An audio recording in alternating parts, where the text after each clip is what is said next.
राज्याचे महसूल मंत्री चंद्रशेखर बावनकुळे हे शनिवार दिनांक 26 जुलै रोजी भंडारा जिल्हा दौऱ्यावर येणार असून त्यांचा दौरा कार्यक्रम पुढीलप्रमाणे आहे.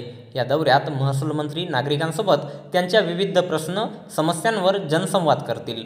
दौऱ्यातील कार्यक्रमानुसार महसूल मंत्री चंद्रशेखर बावनकुळे यांच्या उपस्थितीत महसूल विभागाच्या कामकाजाचा आढावा घेण्यात येईल. त्यामध्ये जिल्हाधिकारी कार्यालय भंडारा येथे दुपारी 12 वाजता उपविभागीय अधिकारी आणि अप्पर जिल्हाधिकारी यांच्या कामाचा आढावा, दुपारी 1:30 वाजता जिल्ह्यातील मुद्रांक, शुल्क आणि नोंदणी विभागाचा आढावा होईल. त्यानंतर भूमी अभिलेख विभागाचा आढावा होईल. दुपारी 3 वाजता स्थानिक आमदार महोदयांसोबत बैठक. त्यानंतर दुपारी 4 वाजता नियोजन सभागृह भंडारा येथे पत्रकार परिषद आणि त्यानंतर 5 वाजता त्याचवेळी जनसंवाद कार्यक्रम आयोजित करण्यात आला आहे, असे निवासी उपजिल्हाधिकारी भंडारा लीना फलके यांनी दिनांक 24 जुलै रोजी दुपारी 1 वाजता दरम्यान कळविले आहे.